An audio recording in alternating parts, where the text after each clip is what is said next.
You know, I know that some of you grumble about the speakers that we've had in the past because I'd rather hear Ramtha talk because, you know, the information. But I think that everyone that we've had here has been very valuable, and in one way or another,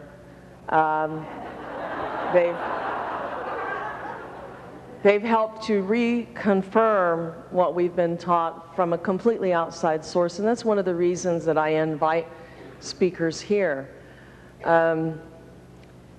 This next gentleman I was introduced to through a videotape from my friend Anne Marie, and then her friend, the captain, sent over this videotape of Alex Collier. And so I was just in the mood to listen to this, and I sat down and I immediately liked him. And I liked what he had to say, and for 6 hours, videotape, I was glued to it. And one of the reasons that I wanted him to come here is because he addressed issues in this that Ramtha pioneered really the changes the days to come and really set everyone on the trend of predictions and all those sorts of things. But there was certain knowledge that many of you know that was never out there that we've gotten here, in particular about the blue webs and the blue body, the different planes, the spiritual self. Well, this gentleman happened to touch upon some of those subjects, and I was intently intrigued about his message. And I felt that this group would be an ideal group for him to come and talk to because, simply put, most of us that are in, and I count myself as one of these, in the advanced group, hope so. I do my field work. Anyway, cut our teeth on changes the days to come from Ramtha. You know, when everybody went hysterically running out and pulling their hair out and say, oh, he's creating fear in the marketplace, and you know, all these politically incorrect things that Ramtha did, well, it turned out to be correct. And one of the issues that was most difficult to handle was becoming self-sufficient and buying our own land and storing our own food, learning to grow it, learning to prepare it, having our own water, moving out of the city. And there is a school of thought within the school that thinks that's sort of silly if we're gods. But you know, I love what Ramtha throws back on you. So, well, if you're so hot, then you get out there and let's see you do field work. You know, I mean, that sort of puts that issue to rest. And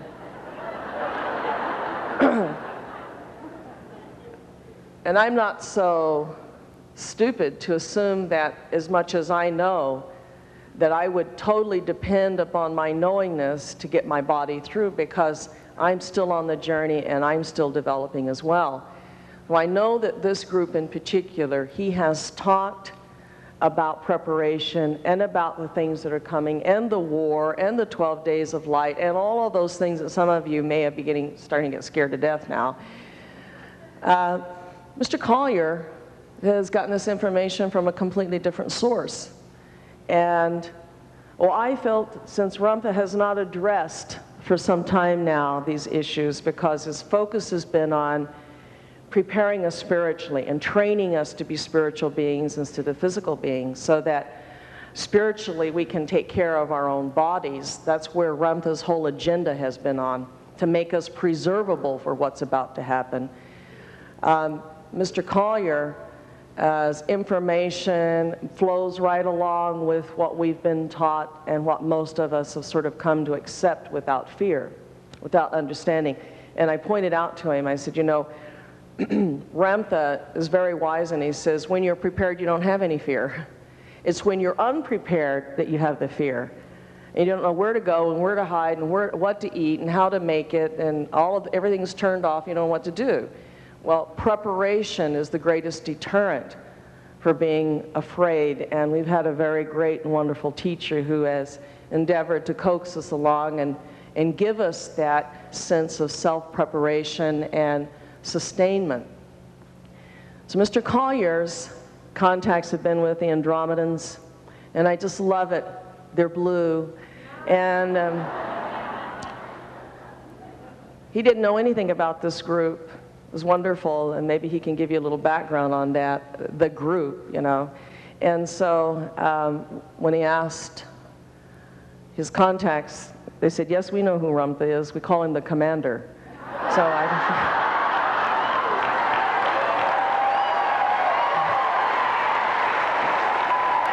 I don't know what you want to do with that. We all know that he has that ability to command. So we're not sure what context to take this in. Also, I want to also prepare you for something else. I know what it's like to have a head full of knowledge and 5 hours to try to get it all out. It's taken you 20 years to learn it. Mr. Collier has a head full of knowledge. He also has a lot of questions. He has a lot of information. His talk isn't a pat little talk. It isn't written down somewhere and he's memorized it. He has important information on every topic. And I know what it's like to address an issue and then remember that there's other issues to add to that. So I want you to know that he's endeavoring, and I've asked him, he said, what can I possibly tell him now? I said, everything you know. That's a large request. So understand that there's a lot has to come out in the next few hours. And don't get hung up on a particular question. You might make note of it because he does enjoy question and answer sessions that are legitimate questions that merit being asked. Not what's wrong with my parakeet, but pay close attention. Also, something else you should be aware of, as with the scholars that have come here, and in particular, having a wonderful interaction with the physicists that have been here. You know, I love tangling it up with them, and the only problem we have is that we're thinking the same, but our definitions are different, our words are different. Understand, he's going to be describing what he's called as dimensions. We've been taught planes. He has other words for them, but if you understand that his language is a little bit different, you can follow the context of the knowledge that he's about to impart. And lastly, I want you to know that he has a tremendous burden, because I know that when I began to wake up and know things that I wasn't happy about it, it made me really sad. And what made me worse was that I realized that everybody didn't want to wake up, and nobody wanted to know what I knew, because it was uncomfortable and it threatened our security and our little box. I think Mr. Collier is sort of in that place now. He has a tremendous amount of sadness about how do you tell people what's coming, and knowing what their reception is, and knowing they don't want to hear it, and knowing what our choices are. So he has a burden, and any messenger, and I can tell you, bears that burden, but any messenger worth their salt will live through it, and I think he will. So it's my privilege to present to you the lovely, the beautiful, the esteemed Mr. Alex Collier.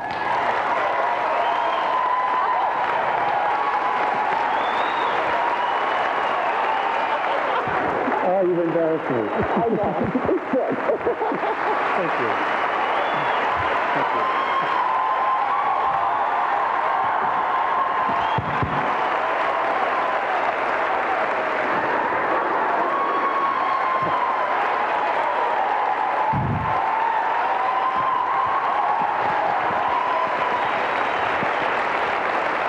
Thank you.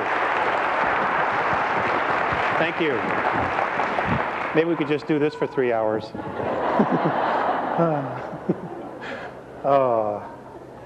Thank you very much.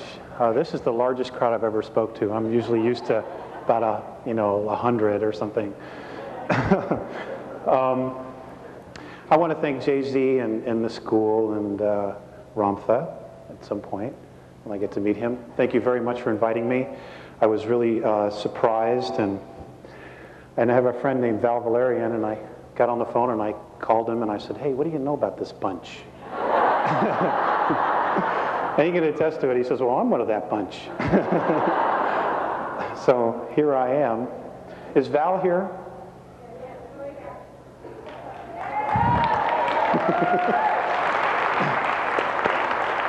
I want to thank Val for putting the information on the Leading Edge webpage. Because of that, it went into Nexus magazine, and it's gone all over the world on a grassroots level, and it's just great. He takes a lot of risks to share the truth with people, and let's give him a hand.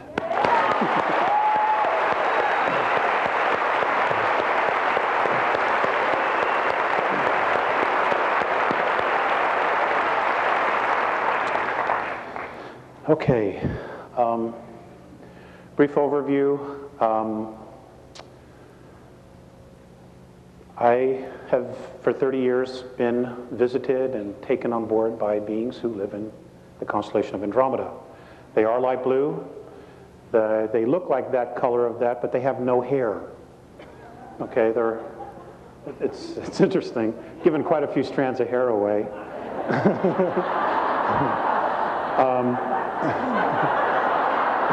Used to be a lot more hair here before the contacts, you see. This is what 10 years will do. Gosh, I hardly know where to start.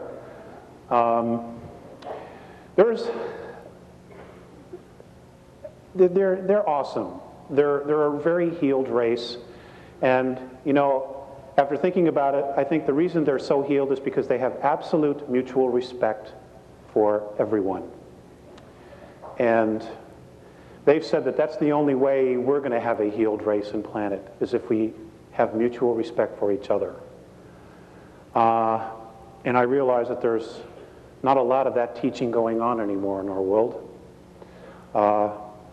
I've had to look at the character of our race on Earth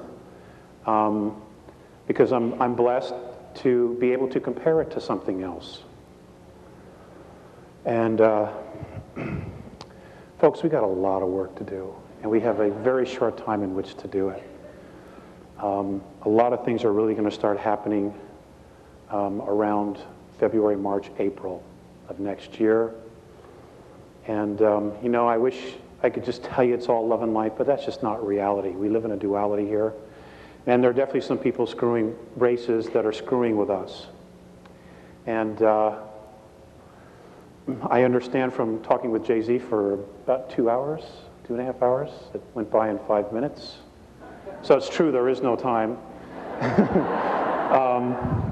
That you're being taught a lot of what to do, self-sufficiency and self-preservation and being totally self-responsible. It is imperative that what you know when you leave here, you go home and you teach.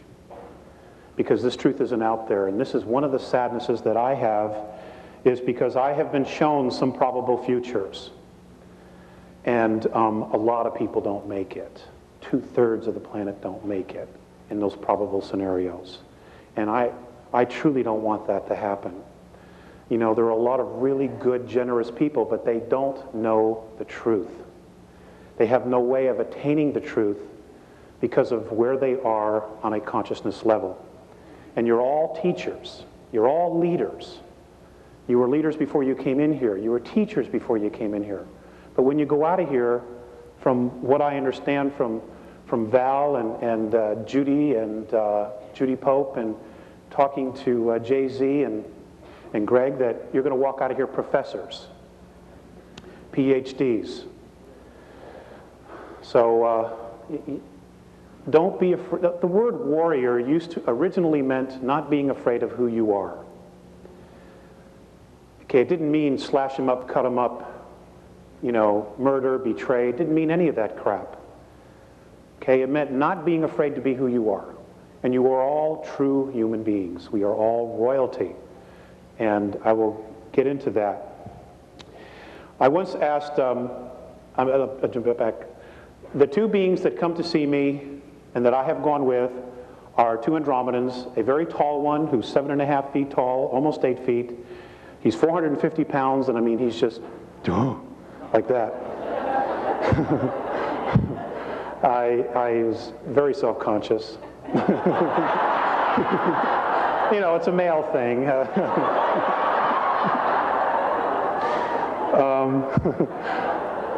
His name is Morine. And the shorter one, as they get older, their skin pales, they turn to white. Their average lifespan is, in our linear time, would be 2007 years. So of course you see a lot of changes in that amount of time.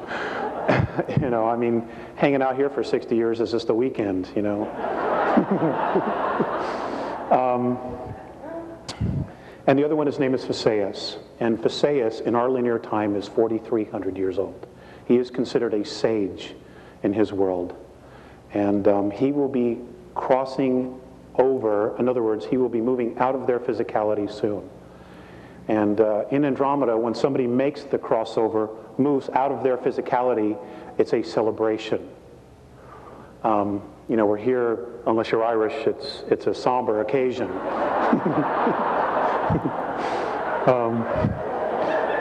You know, the Irish have the great right idea. They party, you know, divide his clothes and everything. Anyway, I once asked Phaseus, you know, what was to become of our future?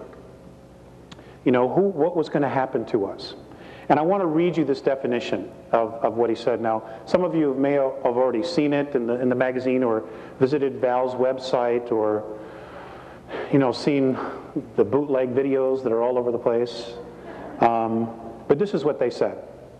Responsible freedom of self-determination, becoming truly self-confident and free, to unconditionally be responsible for oneself without being coerced to accept some higher authority.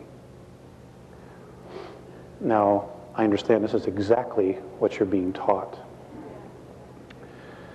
And I knew, and which is really nice is this is confirmation not only for me, but also for Jay-Z and her people.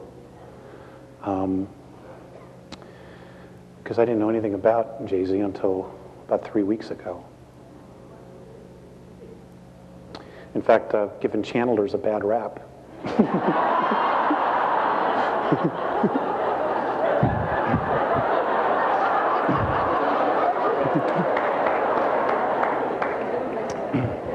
So, what you're witnessing is me eating crow.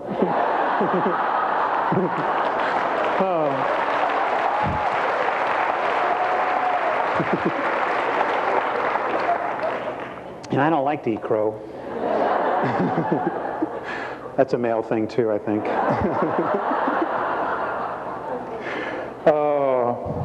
Hey, the changes that are coming are really going to affect, from what I've been told by Morine and Phaseus, the males the most, because we are the most shut down, not only genetically but spiritually as well. I'm just being general, okay? I'm not meaning all of you. I'm just pretending like the whole world's listening. Looks like the whole world in here.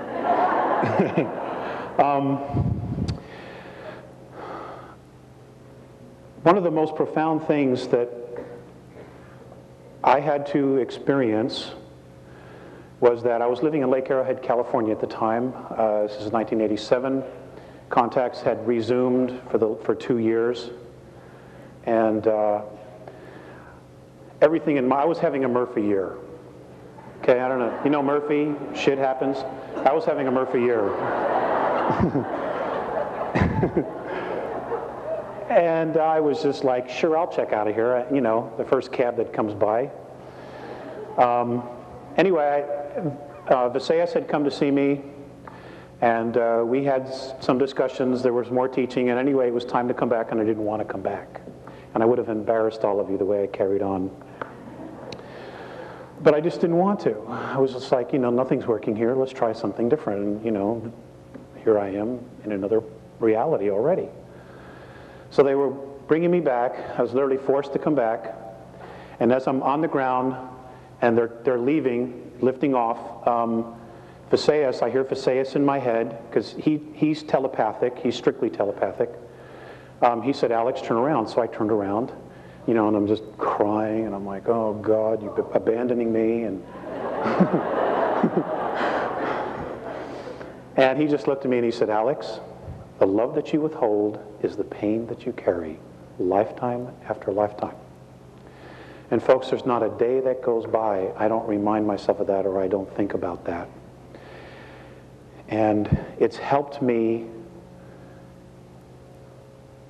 reevaluate all the decisions that I've made in my life. It's also helped me to take myself apart and look at all the little particles of my personality. You know, what's mine and what isn't mine? What are belief systems that I just think are true, and what is that I've experienced and really is true?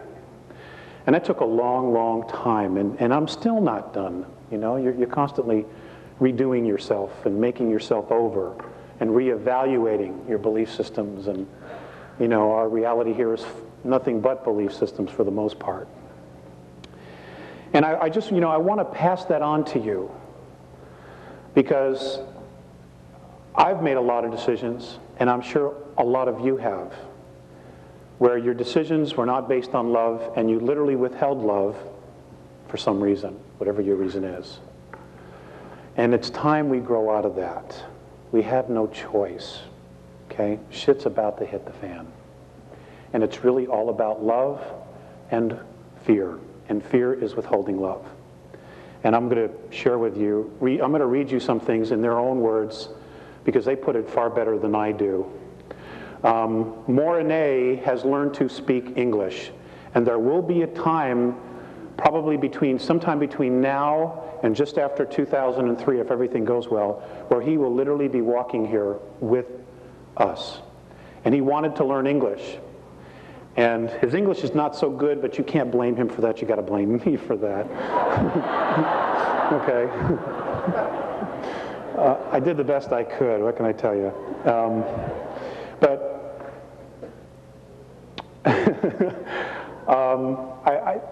When they talk to each other, they talk telepathically, and their language is holographic, very much like the ancient Chinese language or the ancient Japanese. They're literally holographs, but you know you can't just pull them up off the page. And holographic language is entire concepts like this. So you will just give one symbol, and in that one symbol is maybe 10,000 years of a history or a meaning or a teaching. And it's very hard to describe, and it's taken me a long time to try to figure it out. And they were very, very patient in teaching me how to understand their language. And I want to do questions and answers because there's so much locked in my head that I have not tapped into yet. And unless you ask the question, or somebody asks the question, it doesn't come up. Okay, so I'm counting on you to ask some really good questions. And if I don't know, I'll tell you I don't know. In my conversation with Jay-Z, she has a very strong foundation because of her teachings with Ramtha. I don't talk the same language. I'm really a simple, complicated guy.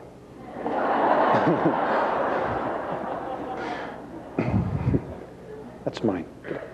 Okay, so what I want to do is I'm going to read this. I was given this on 11/3, just a week or so ago, almost 2 weeks. And it's a current, up-to-date of where they're at. And anyway, I'll just read this to you. Alex, we have already spoken with you in detail of your race's genetic transfers and reincarnation before. I will mention them again when necessary because your path and happiness depend on being able to attain the truth. Yes, we are aware of the situation of your planet, and it shows great deviation of the right path in the sincerity period. But please, if you would try to share this moment and your planet's evolution as a preparation for the investments which will be made in the very near future for your races. Now, there's a whole conversation that preempted this. And basically, I had a contact and I went up there with an attitude. You know, I'm a Terran. I got extremes of emotions, you know, and I'm really frustrated by a lot of things. You know, I don't understand how the planet's supposed to evolve when nobody wants to hear the truth, and most of the truth isn't even available. And I'm extremely frustrated by that. You know, and then I hear metaphysicians justify, well, we're teaching the wrong thing, but it's all we have. You know, I have a difficult time justifying that. You know, why propagate something that we know isn't real? And that's a whole other issue. When we get to religions, I really want to like share with you what I've been told.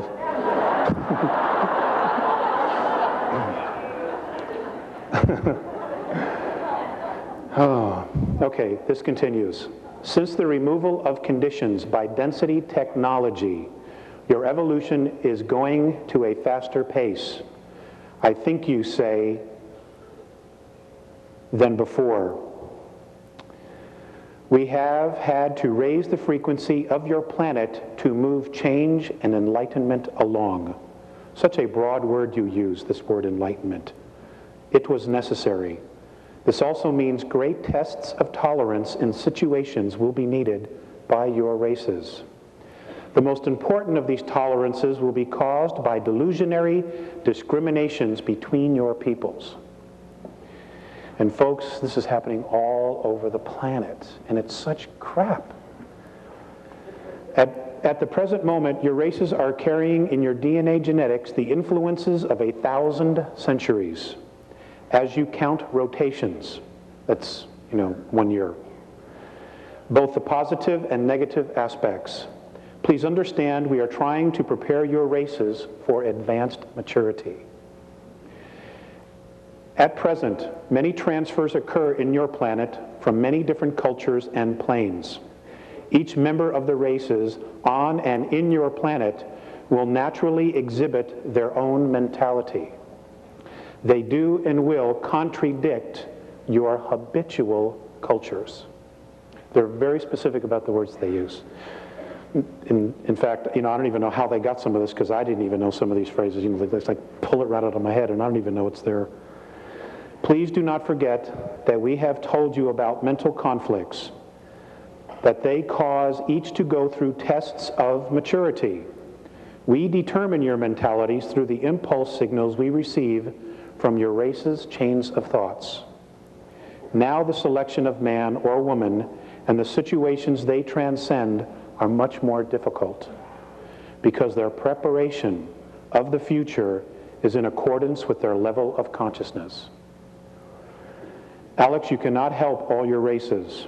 Each member of your races will feel their essence in the balancing of positive and negative as they have done, and it will be weighed in their own consciousness. Those who prepare and invest will be prepared for the evolution to another density. The continuance of your planet, the continents of your planet is changing very quickly. Please don't confuse our compassion for your races with a love for your planet. Please understand that they are separate with our race. We are neither pleased with your world's riches nor dismayed by its poverty. We came to here to assist in the period of sincerity, the clarifying of the original intent in all of us in this Vadya. The Vadya is a tone that they use, and that particular tone means holograph. They've always referred to all of this as a holograph. Because of lineage to your races, we have returned to you. Your world is a place of veiled consciousness. In order to be embodied in physicalness, all frequencies should be assembled in a whole intent. The very distresses, the many anxieties are the result of conflict with the limitless awareness in your races. This is the reason why your planet races cannot attain your own selves, and yet you desire to possess everything. The reflections of your evolutionary state of physicality cause your races not to live comfortably on your planet. Your present religions cause your races to unify your physical bodies with your abstract egos. You call this progress. We do not. Stop looking to your physicality to bring you enlightenment. Your bodies are the effect of the cause, which is intent, moved by emotion, which creates physicality. This is their perspective. During previous past times in your third density, education of the soul took many incarnations of life and death of the physical body. Situations and reincarnations would reflect the system, it appears. All beings would transcend your physicalness in accordance with the degree of consciousness attained. Since it appears that your races, having no concept of the law of consistency, became very fragmented in extremes. Religions became divisions of beliefs, and conflicts among your races took place. The worship of belief systems and idolatry came into existence.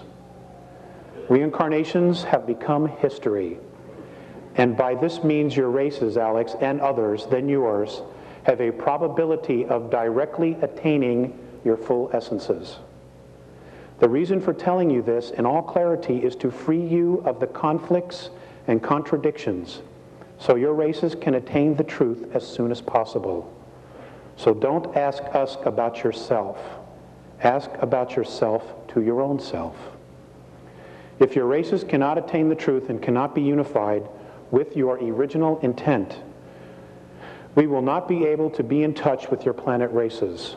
Since the ego consciousness in your races still goes on, and since you cannot break the denial of your inner self, your races become detrimental to the planet and to your planetary system. At this moment, there are many beings who cannot attain genuine respect for self and self-awareness in our galaxy. They as well are being kept under control. Their evolutions are being made in an indirect way. Your races have also been persecuted and manipulated by other galactic races from planetary systems, negatively charged other than your own. I'm glad you got that. Since during your different past time periods, they have tried to prove to your ancestors their own technical power. Fear has been created in your races. We have returned to convey the truth, to erase these fears. Since your planet is the site of both the most primitive and most high maturity, it is very full of contradictions. Your religions, which have helped many to evolve, have not been released. Your races have refused to let go of a system of beliefs that have not serviced your planet for the last 453 rotations of your star. By freeing you of this, and with the use of common sense, we hope your races will attain your own selves and become fully independent. Be at one. Okay.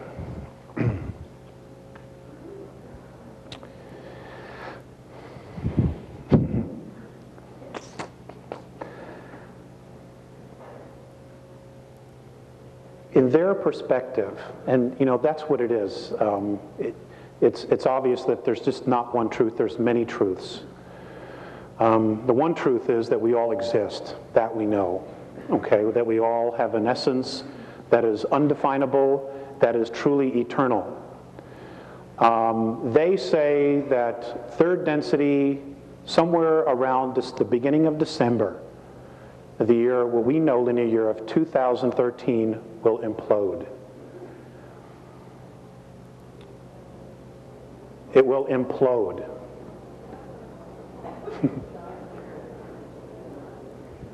The third density will implode. And look at the auras. Wow, check this out. Now, what does that mean? Okay. I don't know if this is true, but this is what they say. They're convinced that literally what's going to happen is that there's going to be a graduation out of physicality.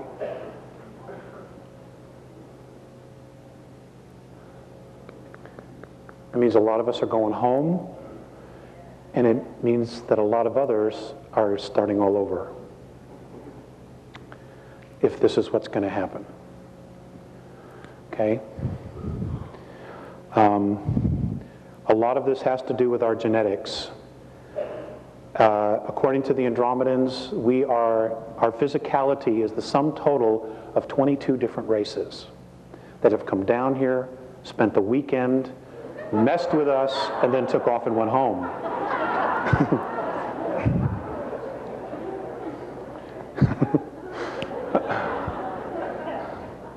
okay, intermingled, left children behind, and just took off. The Egyptian pharaohs are the perfect example of this. Okay? The blue bloods, the English family, the Rothschilds, who are also blue bloods, are another example of this. Their blood is copper-based, and that's ET. Okay? That's ET. And the thing about copper-based blood is that you don't need a lot of oxygen. Your physicality tends to grow and have a larger lung capacity. Okay? So you can live in a lot of other environments where we couldn't. Now, what's interesting is that in our physicality, what we know as Earth, our atmosphere is getting thinner and thinner. I know that there's a lot of talk about the ozone, and it's a myth, that it isn't real, that there is no such thing as an ozone crisis. Folks, there absolutely is an ozone crisis. Okay? We are destroying, when I say we, all of us are partly responsible for this. We are destroying our environment. According to the Andromedans, 3,500 years ago, the oxygen content was between 34 and 38%. They say today that it is literally less than 17%.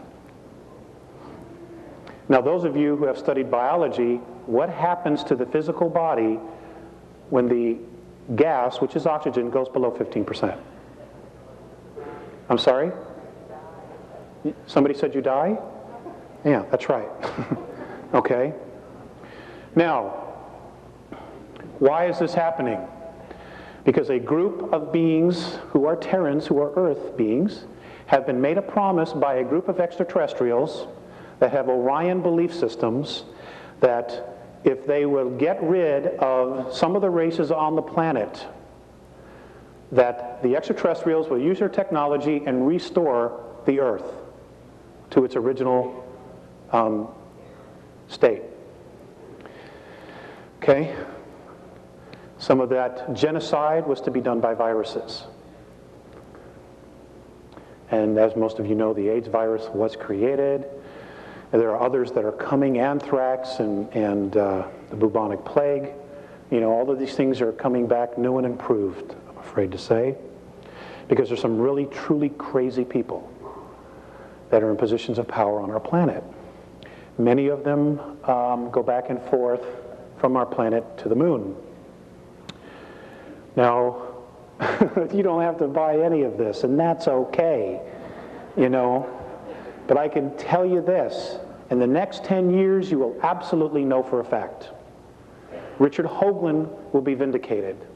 He truly will. Okay?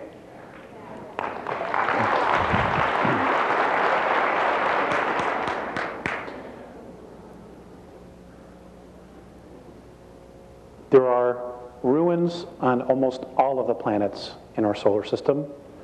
There is life as we speak on Uranus right now. There's life, plant life and mammal life, as we speak. Okay? It's there. If you want to do something to burst everybody's bubble, get them to send a satellite there. And if you have any connections, get them to keep the cameras rolling as it enters the atmosphere. Anyway, I want to talk about genetics. I'm going to read to you something that was given to me on 8/6 of 96. Actually, it was given to me a little bit sooner than that, and it took me quite a while to get it to Val. And it's about genetics. It's not very long, and I just ask that you bear with me. But apparently we were all copper-based. All of our physiology was based on copper. We were all blue bloods. Okay? We were all royalty. In fact, we still are. It's just that our physiology is not working the same. And the reason it isn't is apparently because of a nuclear war that occurred here. One of the nuclear wars that occurred here. Now, why Earth? Well, number one, it's a really beautiful place. Okay? It's not the only planet that has water. And when you listen to the scientists talking about, the different moons that have water on them, you got to ask yourself this: where did the water come from? If you have a moon that has no atmosphere, how did the water get there? Because it wasn't always there. It wasn't always like that. It had atmosphere. They were moved. Even Earth was moved from its rotation twice. And there's a possibility, if it's able to happen, and I talked with this with Jay-Z, that they want to do it again. The flood of Noah, okay, was a moving of the planet from its original orbit. That's what caused it. Okay, we're talking about huge motherships that just hook a little chain to the planet and just move it. Okay, they have this technology, but that's what it is. It's technology. Okay, apparently we can do these things with our own minds if we're disciplined enough and we're clearly focused on our intent. And with talking with Jay-Z, that is exactly what Ramtha apparently has been teaching you. Okay, to remember who we originally were before we fell into time and fell into physicality. So I will read this. In your linear time of third density measurement of 439,231 rotations ago, war on a grave scale occurred in your solar system. This aggression occurred against those on your worlds that included not only you Terrans, but also those of Nibiru. This invasion of your system by Orion was led by a queen named Suti. This war was destructive on many levels and frequencies of physicality. We will focus tonight on your Terran physical form. It matters little to those who hear you, Alex, who do not listen. Please share this regardless of any emotional return to you in challenge. When your science truly removes their bigotry, they will discover of the wisdom of it. The last grave conflict was very harmful to your physical form. Many weapons of destruction, many of atom splitting have been used, which means nuclear weapons. This is the reason for most of your Terran skin tones. We shall explain. Orion was and is most interested in the females of your race because of the procreation, reproductive, and genetic strengths. We want to share the fact that much of your Terran history has been misleading in its truth by those who eventually conquered in control of your solar system. Nibiru won, but only a short battle, before they and other outposts were forced to leave your solar system because of genetic damage. Your original races were green-skinned. This we know because of large copper traces in your Terran 22 blood types. Also, the pituitary and thyroid were fully functional. The genetic damage to these organs was caused by radioactivity in air and all things of contact. The air was like this for a long time. It caused the genetic memory of these organs to be closed and almost atrophied. Your world experienced drastic changes in climate and massive magnetic fluctuations. Your different skin tones, races, are a result of an edema damage to your blood. It was then necessary for survival to create self-sufficient and contained environmental habitats, both above and below the earth. Now, folks, this is what the Garden of Eden was. It was an artificially created environmental habitat. Okay, it's like like what Richard Hoagland's been talking about. You take a dome city, you build this dome, and then you terraform it underneath it. It's exactly what these were. Let's see, where was I? Much of the fossilization of your Terran remnants is caused by this radiation of your planet. Your system contained 3 suns at the time. Only 2 remain.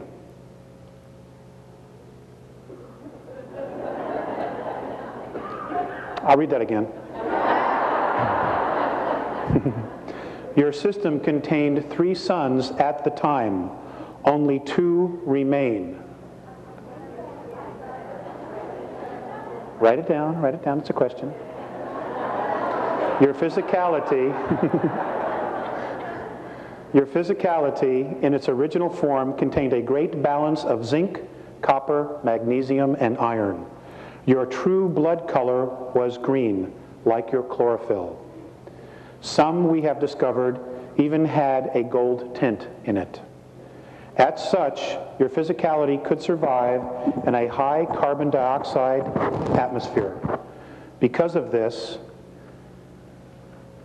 because of the skin color, the only stars in your system that affected your physical form were in the color spectrum of orange, red, blue, and green. Now think about that. Okay?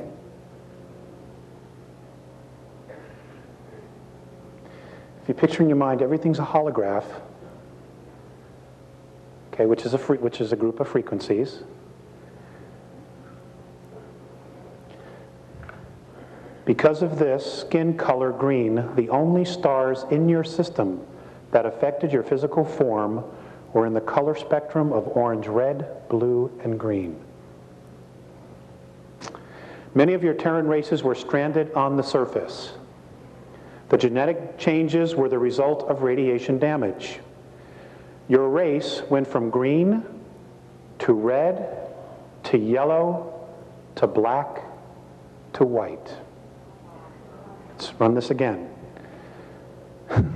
Your race, skin color went from green to red, it's the Native Americans, the Egyptians, and the Mayans,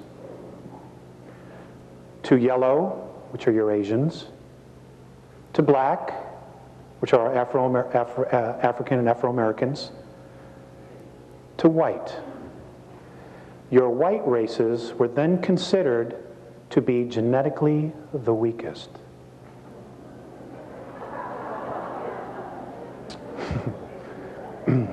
Puts a whole new light on prejudices, doesn't it?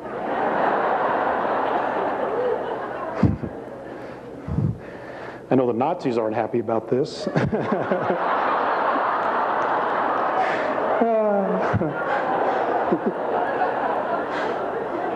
It's just as well I don't like them anyway.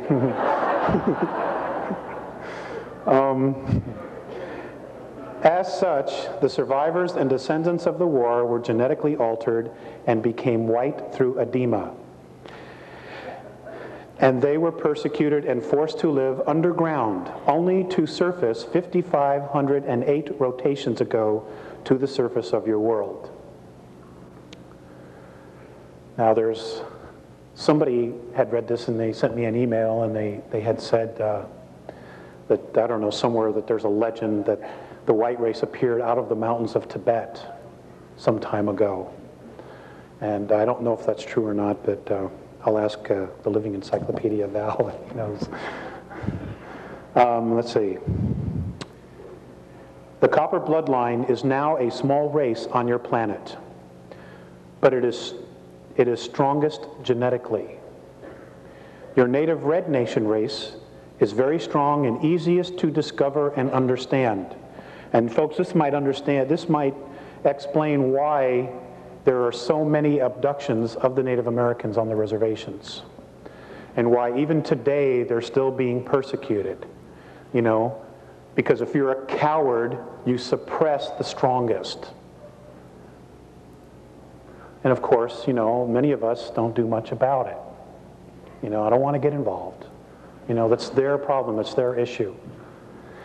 You know, we owe it to them. We owe it to ourselves.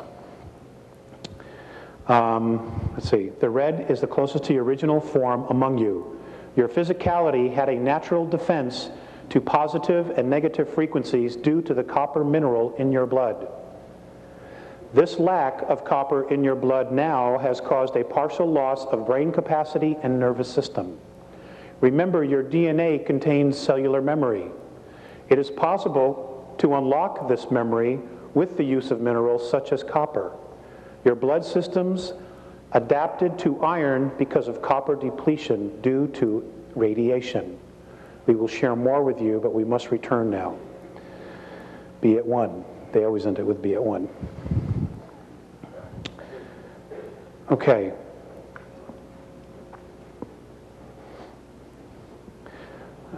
Just keep going. Are there any questions? I don't want to bore you. Thank you, thank you.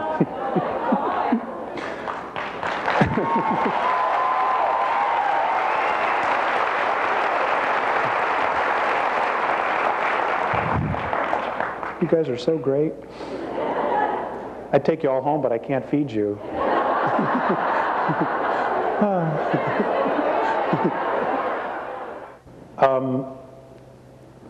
I've talked with Maureen Faceus about maturity, and a lot of this had to deal with me specifically about how to grow. And and when this first started, they didn't tell me that I would be speaking or would be required to speak. And that's because I didn't read the fine print on the contract. And you got to read the fine print, folks. Okay? Do yourself a favor. Anyway, I just wanted to read to you the stages that they said that the human being goes through. And this is not just us. There are human beings everywhere, not only on our plane of physicality, but on other planes. And I want you to know that even though you may not see them, even though you talk about what I refer to as dimensions or densities, what apparently Ramtha refers to as the planes, there is a physicality on every one of those planes or densities. Okay, it's not, they're just whispering little clouds and there's a light breeze, and if you're lucky, one will blow through you and, oh, hi, how are you? That's not what it is, okay?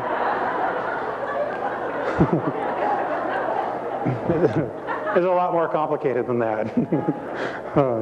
So these are the stages that a true human being goes through during its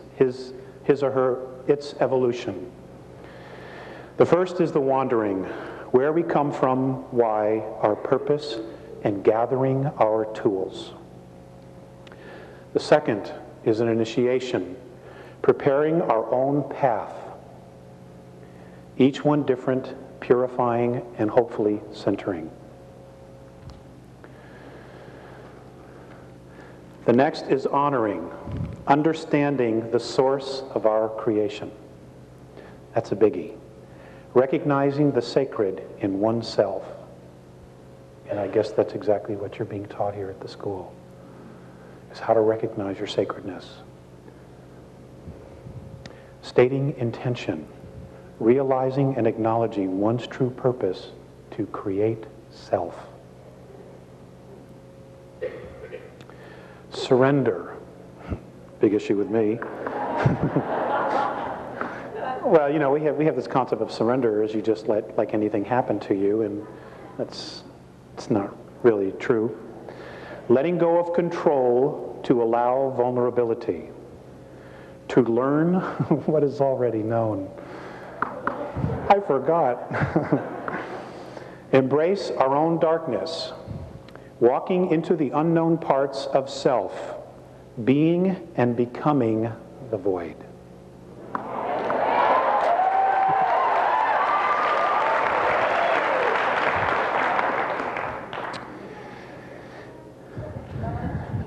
Yeah, I'll do that after I go through it the first time. Lighting the flame in the heart, connecting to self and finding meaningful, honest ritual. Transformation, climbing the ladder of self-responsibility to hold a vision of being oneness, being the vision that alters all perception. Becoming human. Empathy and compassion toward all. Being in truly responsible relationships. And folks, I've learned, for me, that that's the secret of life, is relationships.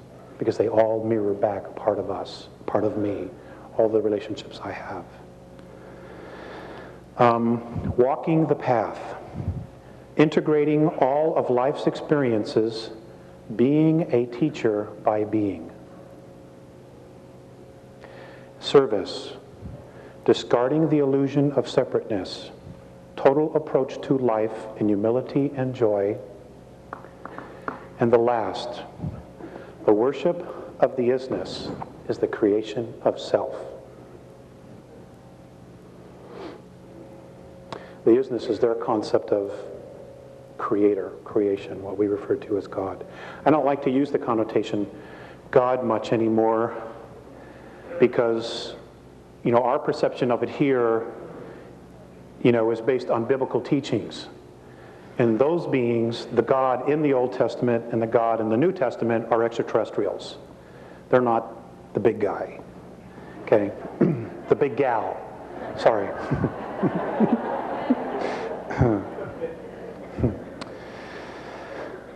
Okay. Are there any questions now? Okay. Let me get some water.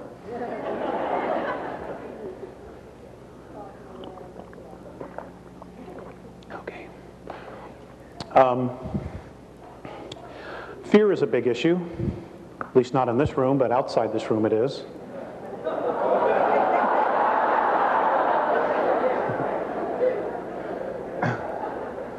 It is with me on bad days, So I would like to share with you their perspective of fear and trying to understand it. In your time and space at present is a great challenge to you all. That would be the expression of fear. For any of you to be in fear is to lack clear understanding of most situations. We have observed that your world is at a most confused point in your history and evolvement. We understand your remarkable drive and commitment to be alive, survival. We, however, are not understanding of your need to create tools of death, expecting they will keep all in a space of understanding and peace.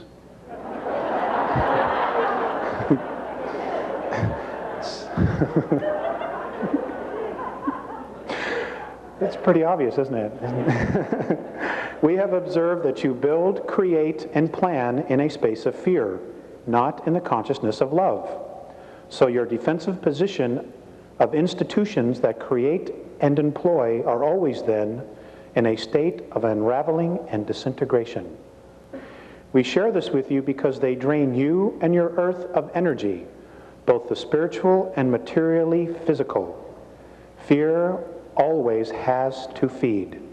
Fear does not create itself. It has to feed. The fear we observe is difficult for us to understand. These are the Andromedans. It depletes you of your focus on the original intent. Now, they've referred to this a lot. And they've never come right out and said what the original intent was. But I suspect it's that definition I read you in the very beginning, that was our original intent. It is elusive. It's a very secretive energy. Fear withholds love. This is most saddening to see and feel. How can we share understanding and love when so many of you are withholding from self and each other? You guys need some viral defense or something? Okay, please try to feel the words. We as a race are trying to express to your race. One of your original intentions in creating your physical reality is the idea of creating and learning to manipulate and express yourselves through physicality, using your consciousness. Okay, it is your consciousness that is the gift of the isness that the isness has given you, and in fact, all things that bear spirit.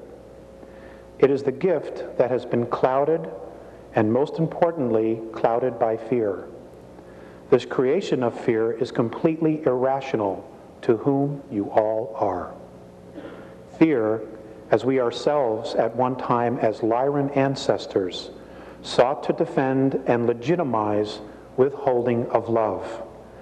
We have come to understand that withholding love only creates perpetual disintegration. We have discovered in our home galaxy the ruins of vast races having achieved recognition that have ceased to exist. They destroyed themselves simply because they withheld love and drained the very life force out of their intent and imploded and destroyed their self-creation.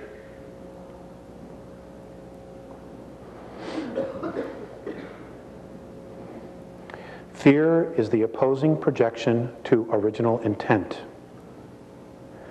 The first projection of fear is denial.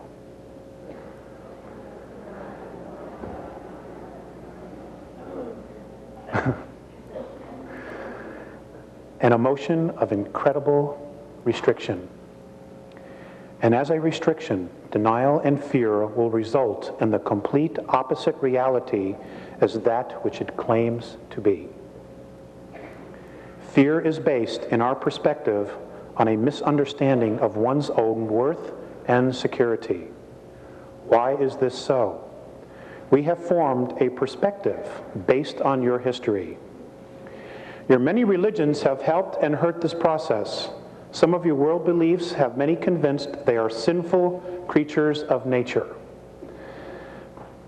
Now, I just want to add something here. In one of my conversations with Mornay, the word sin came up, and I brought it up.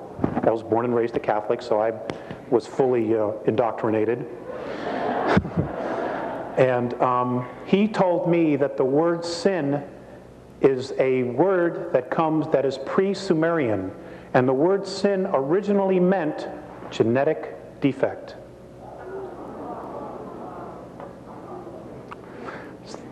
So maybe that'll help you with a perspective when you read the Bible again, if you should read it again.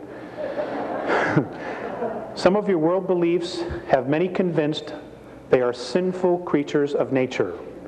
Your sciences teach that your physical form is a pool of chemicals thrown together by accident, so that you are all an accident. Living meaningless lives of chance. And folks, the first group of ETs that get here, who are not going to be benevolent and they're going to pass themselves off that they are going to be telling you that basically that we are their creation, that they own us because they created us. And the fact of the matter is, they didn't. Okay, it's another lie, and the first group will probably be those from Sirius B that will be openly contacting us. They're full of shit. Okay?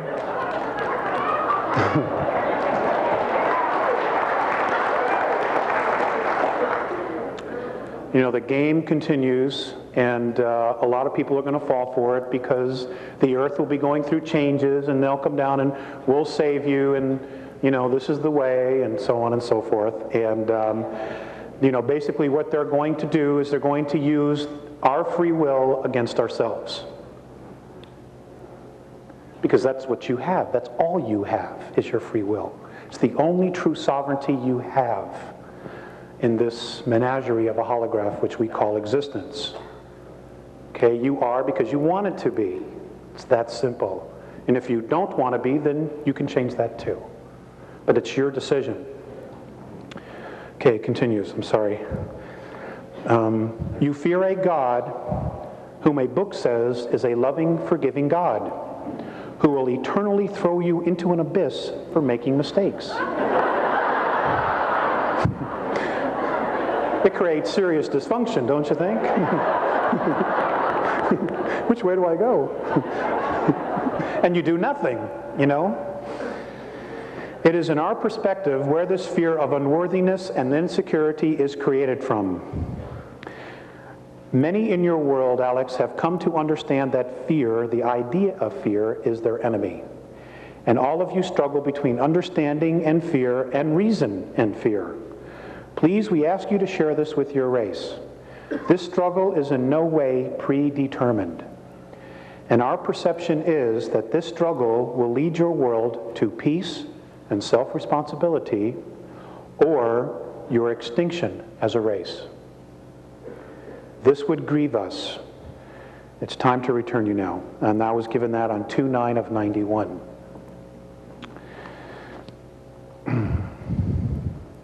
So,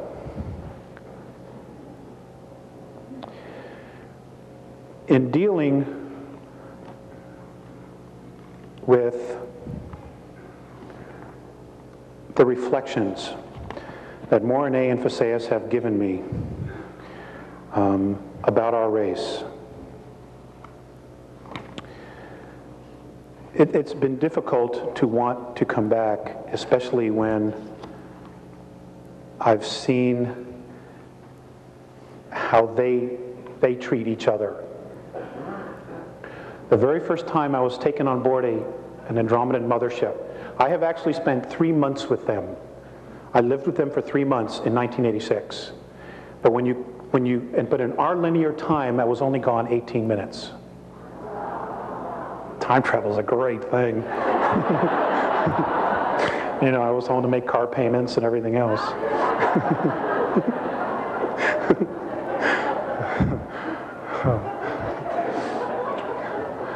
And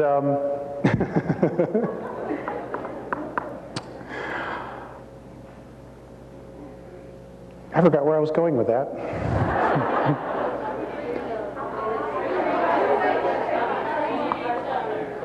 Oh, okay, how they treat each other. Anyway, the first time I was brought on an Andromedan mothership, and they are 900 miles in diameter. Okay? They are completely self-contained worlds. Everything they need is there. I had to wear a belt so that it would keep my physicality together, so that I could spend this time with them. With the very first time I walked on, and in the middle of, they're made up of different levels. The craft I was on had 24 different levels. And in the middle of these craft, there is a 21 mile by 21 mile park with trees and everything, okay? And they use extensive technology and holographs. And they can literally create their sunrise, their sunset, okay? And the trees and plants grow because it is a holograph, but it is real, even though they're creating it with technology. The very first time I walked on, there were children. They teach their children in the middle of these parks. Everything's done in nature, like very much like the Native Americans used to do, you know, when the teepee got too small. And I walked on, and there were a bunch of children there, and as we walked out of a corridor, down a corridor, and out into this huge space of what looked like, could be anywhere, like Agura Hills or someplace out here, a park, the children moved away from me. And I was like really hurt, you know, I was like, oh man. And Morine immediately picked up what I was feeling, and he said, "It isn't you, we have been teaching them about your race."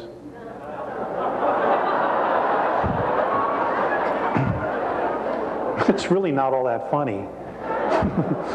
Okay, they were afraid of us. You know, and these are children I have never seen before, but immediately felt our energy, my energy, because I represented all of us. You know, and I do the best I can, sorry. I mean, but you know, I got my own stuff to work out too. So, you know, they're learning, and I'm amazed that they, you know, they still want to come back and help. Another time I had been waiting for them. They finally showed up, and as I was walking into the control room, I was being led by another Andromedan. Morine was looking at a bunch of meters on the wall and some monitors measuring our atmosphere, and he looked really sad. So I said to him, I said, "What's the matter?" And he just pointed to the atmosphere and he goes, "Don't they understand that it's here because they needed it? They don't understand our suicidal tendencies. They don't. I guess they have the perspective that we should really know better." I don't know where they got that. So, I mean, that's just one of them, you know. Another time, Phaseus was watching television on the ship. They were picking up television. And I told them that's not a good idea. Even on Earth, that's not a good idea. And he had been watching a news broadcast about about a shooting in Chicago. That's what it was, where a cop shot a man, a black man, and then rushed over and tried to save his life. He had a hard time understanding why the policeman would try to take the life and then try to save it. He didn't understand the contradiction, and I don't know that they've still clearly dealt with that. Our reality that we know, that we accept as reality, is extremely foreign to a lot of other different races. They simply don't understand it, and there's like no way we could really truly rationalize it to them when they truly come from a space of unconditional love or mutual respect. And I have not done a good job in explaining it to them, because when I really stopped to think about it, it didn't make any sense to me at all either. So as Val would say, it's time for a new paradigm. And I guess that's what Ramtha is doing, teaching all of you and those before you and those to come after you. I've given a lot of thought to our race and the character issues, and I just want to share with you some of my thoughts on the human race and about people. A lot of this comes from my own experience dealing with us. A human being whose heart shows no passion is a person who doesn't have a life. A human being who doesn't give from his heart or her heart is a person who will lie to you. I've had to learn that the hard way. A human being whose heart is committed to nothing is a person who will not try, who will only take. A human being who is not willing to risk or take chances for love is a person who is absolutely empty inside. They're already dead. They're just sucking up air. I've come to this conclusion because of my relationship with Morine and Phaseus. I absolutely love these two beings. They're my fathers, my brothers, my friends. And, in some respect, even my sons, because I've had the opportunity to teach them. I mean, even English, it was like, I felt like I was a really big deal,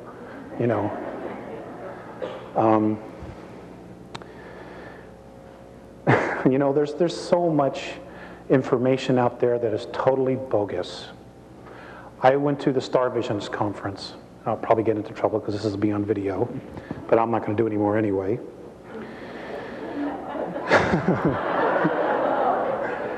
I don't pull any punches. I really don't. I mean, what the hell? Life's too short, right?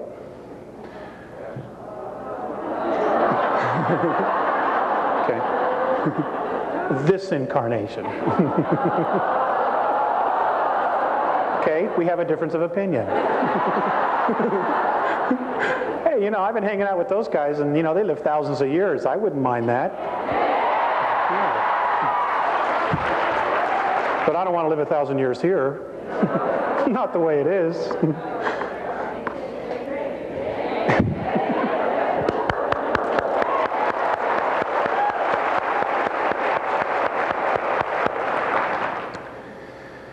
Okay, where was I? Star Visions, thank you. See, it's the insomnia, little munchkins around 3:30. Somebody wrote in a card we got, up around midnight, when you hear that mournful cry, just remember at 3 a.m. you can give it another try. And it's so true. The Star Visions, there was a guy there who had some pictures of some craft, and he said that he has been in contact with Syrians. And he mentioned Cirrus B. And then he went on to make a speech, and Jesus Christ is a starship commander. He lives on Earth underground in a place called Valley of the Echoes, and that they're coming back and there will be a war, and those who are not in favor of Jesus will be destroyed. And they gave this guy a standing ovation. I'm not kidding. They gave this guy a standing ovation. And it was really sad because these people don't have a clue. They don't want to take responsibility. You know, they can totally thwart this war.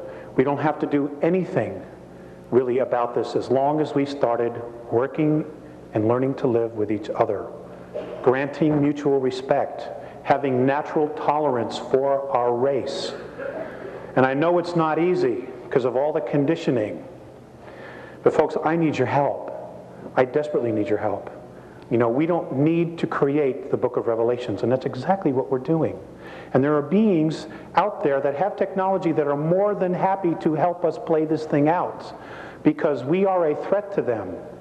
And the reason we're a threat is not only who you are spiritually, which I will get into, but it's also because of our genetics.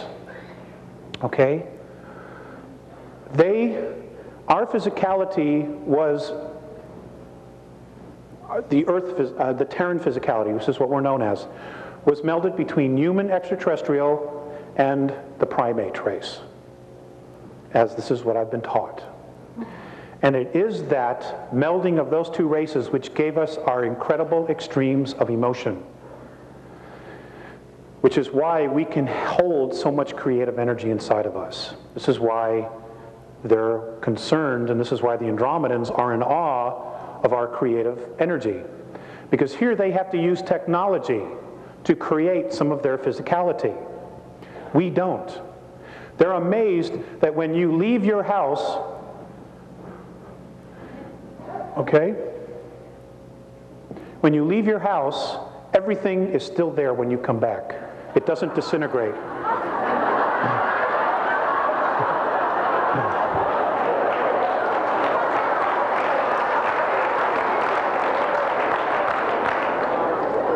Now, if you live in South LA, well, then you got to worry about your stuff being there.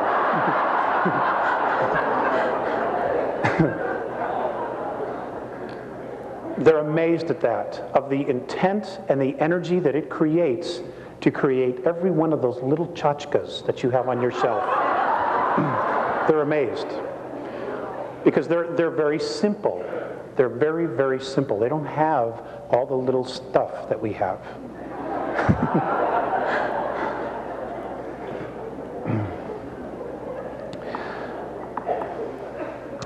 According to the Andromedans, what they have been able to discover, and apparently other races also have discovered this, is that they say that in what we know is our universe, which is a holograph, that there are 11 layers. I'll just deal with this. 11 densities, and now apparently there is a 12th. This is their perspective, okay? And they say that we fell into time, into physicality. They say, the Andromedans say, that many of the other extraterrestrial races are fascinated by what it is we know that we have locked up inside of us. Because we have already evolved to that level and then have come back to start all over again.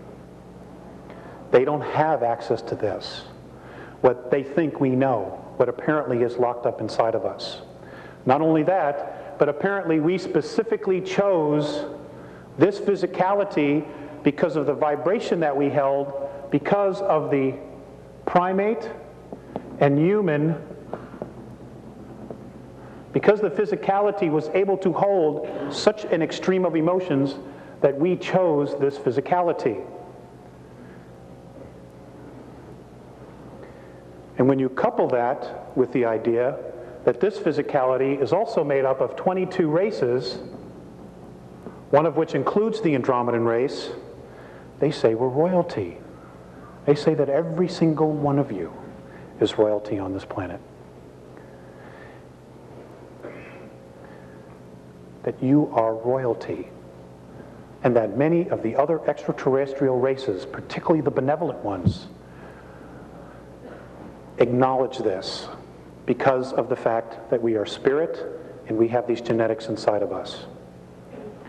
The dark ones which include the gray men and others, they see us as beasts because of the primate. How can we allow this to surpass us?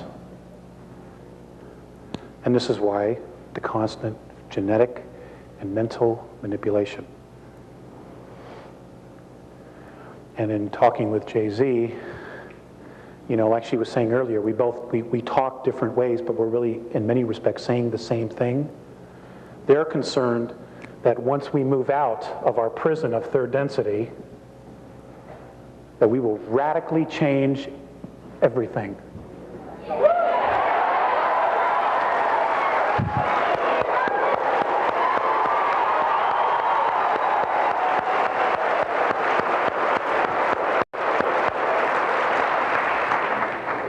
I don't know about you, but I need a change. Oh, God, I'm so burned out. I want to go home.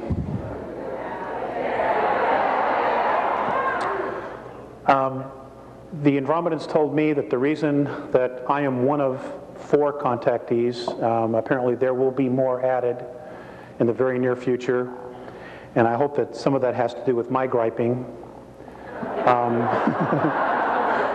I've bitched and moaned and everything else. It's just impossible, you know, there's just not enough people. That there will be more, and those that will be contacted, the reason I and the other 3 were chosen, I guess, in the first round, is because that apparently when they were here, they had a colony 62,300 years ago. It's an approximation. They were here for only 65 years, that I was one of them that was here. That's how I got here, okay? And there was a battle, and they were chased out of here. And I was killed in that. So, you know, when I write this number on the board, 62,000, that's a large number to me, you know. And I know it's linear time, and I know it feels like it was just yesterday, but I know that I'm from another place. And all of you are. You know, your souls were not born and hatched here. I can tell you that. We've all come from someplace else. They say that our universe, what we know is our universe, if we were to put it in our linear time, is a 21 trillion-year-old holograph. They also say that there are 100 trillion galaxies total in this, which we call our universe. That's including the other dimensions. 100 trillion. And some people still don't think there's life out there.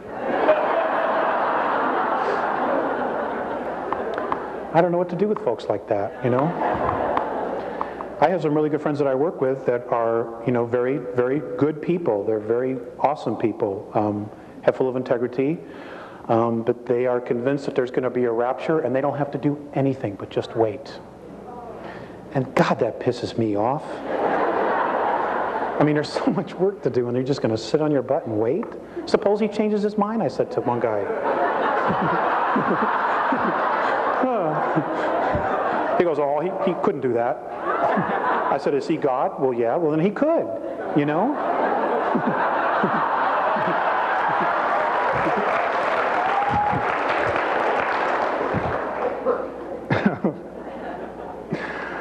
Oh, God, I'm so frustrated. I feel the pressure of things starting to get tighter and smaller. And it's really great to see this. I was very disillusioned last weekend, and I had basically told my wife Carla, I said, that's it. I'm fed up. I've had it. You know, I even thought about not coming because I was just so burned out. Well, you know, folks, it isn't easy walking these two worlds. You know, right?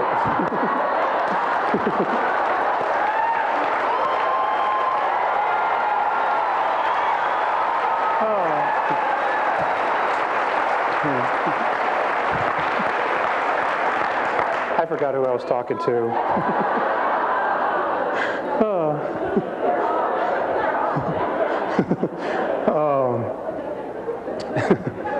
And you know, there are times that when I go out for walks at night and I try to call them down and they don't always come. Okay, I want to read you something else that was from Phaseus. This was given on 6/5 of 96. The most necessary action now for all of you who are aware is to do what you are capable of to illuminate your degenerated societies. Consciousness is your scale. It always provides balance, which does not fail. It speaks to those and tells them what to do and what not to do, to one or all beings who choose to be evolved. The administrators of your governments are responsible for professional order, not your moral codes of order. The key to your happiness, Terrans, is in the hands of your own consciousness. We have perceived that you Terrans have arranged your lives not according to yourselves, but according to others. Your disappointments are due to this fact. This kind of conduct of yours is what is limiting your races. Each one of you is a free soul, a free consciousness. No one is the servant or slave of anyone else, though the hidden ones would trick you to believe otherwise. Mutual respect is imperative for a healed planetary race. Help is being extended to you if you so want it, because of our genetic lineage to your races.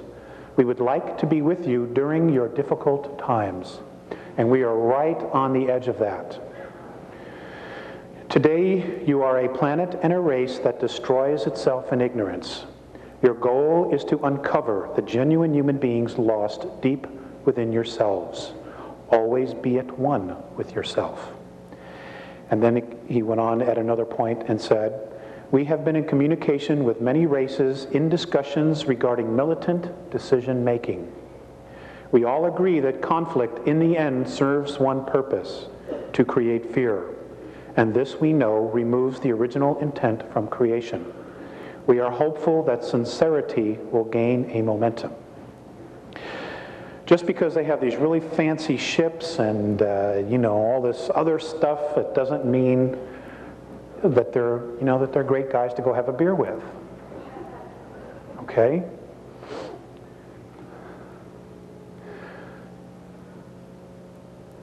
I want to share some things with you that I've not talked about publicly. And there are things that are going on, there are abuses of the past that I want to share with you what Mornay and Phaseus have told me. For example, some of the missing children have not only been taken by the Greys, by Orion, but also the Pleiadians. Now, apparently in the star, in the systems near Aldebaran, there are human Terran colonies that the Pleiadians have taken children from here. When I asked Mornay if they had permission to do this, he said no, there were many broken hearts left behind. Okay, again, whatever the justification is, it's still a violation of free will. And that's how you have to measure somebody else's actions. Okay? Sirius has also been doing this. There were many children taken underground, not only by our government. Many of the children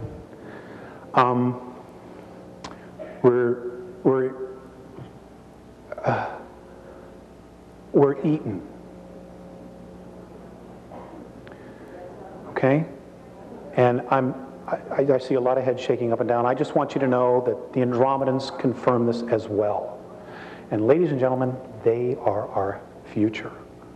Whatever it's going to be, you know, they are our future. And you've got to protect your families. Okay, the family is the target. Because that will pull the rug right out from underneath our society in a heartbeat. Because a lot of people find their strength, even if they're cowards, they find their strength in their families. When that doesn't exist, then we got big time problems. children are leaving this planet at least 100,000 a year. And you're not hearing about it. It's from all over the world. They're just being taken out of here. And the ETs feel, some of the ETs feel like they have a right to do it. And basically, it's a deal that was cut with our world governments. Okay? I wanted to share that with you because it might help you when things totally start to unravel. And for those of you who are Americans, you know, you're about to witness the great implosion of the United States government starting this year, starting after April. It's just going to start to unravel next year. Okay? The lies are going to start to come out. The truths are going to start to come out. And you're going to be blown away at how corrupt your government is. Okay, again, I forgot who I was talking to. You got to understand, I don't talk to an educated crowd like this, you know? This is really a treat for me.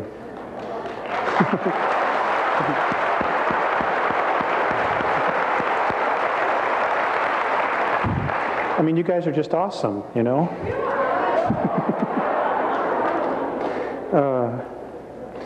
Let's see. I'm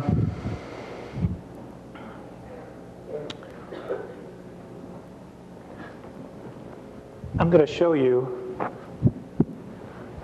some Andromedan holographic language.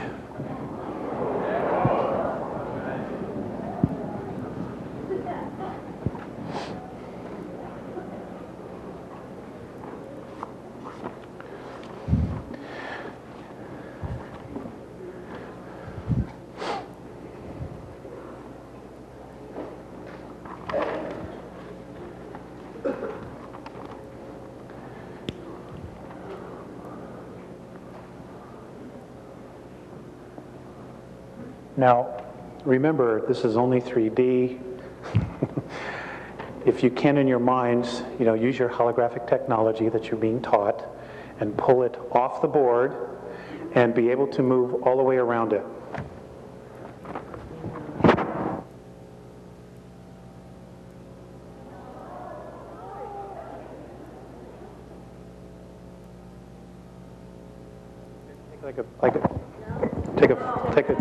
Take a 5-minute break in 10 minutes? Well, do you want to at least stand up and stretch? Well, you're gonna.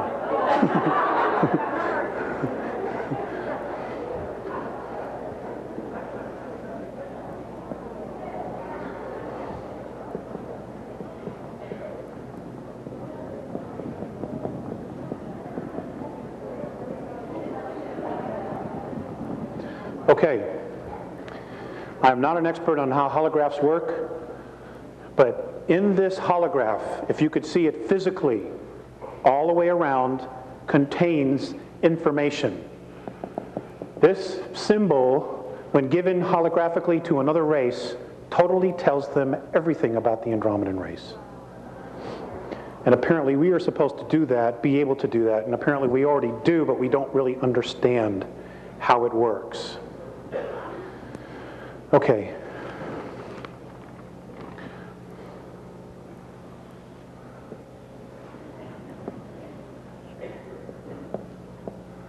This is the symbol for love or mutual respect. This is not a money sign.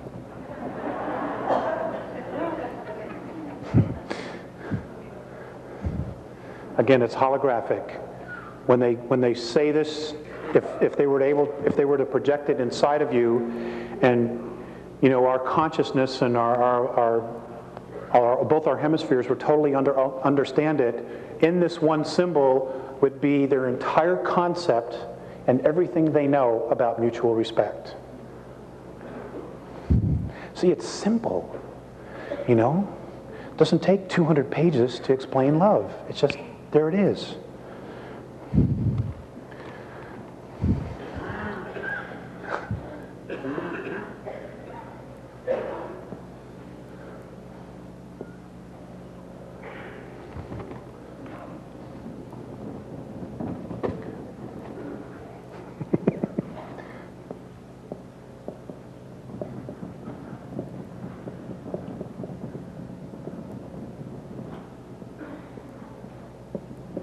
This is Earth physicality. When they give this symbol contains our entire Earth history. Again, you lift it off, okay, you're looking at it fourth dimensionally, fifth dimensionally, you're underneath it, above it, and inside is just contained information. Okay, can I erase this? This one? All right. Oh.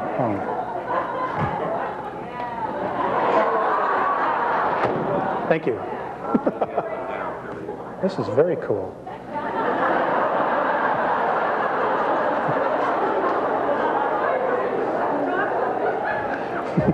You understand? I mean, it's great to be able to do the job with all the tools, let me tell you.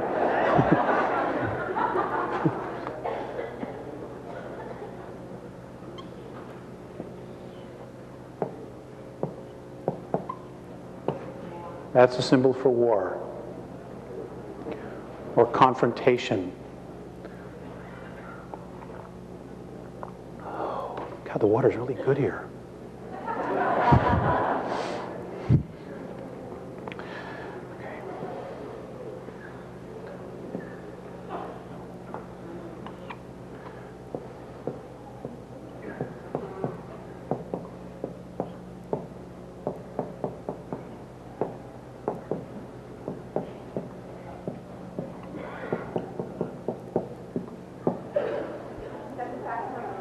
That's the fax number.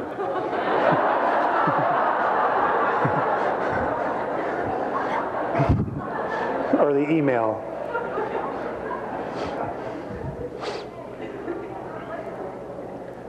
Oh, you guys can't see? I can't pull it off the board while I'm sorry.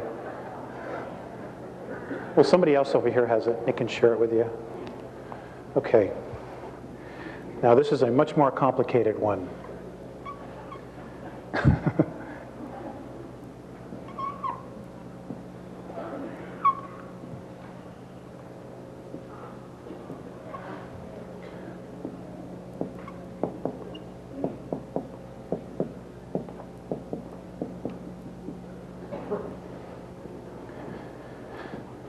That's the symbol for the Earth races.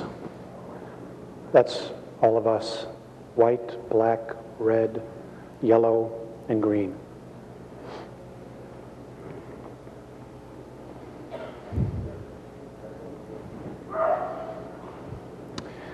Now this next one should be really interesting to you guys. I'll just put it right here.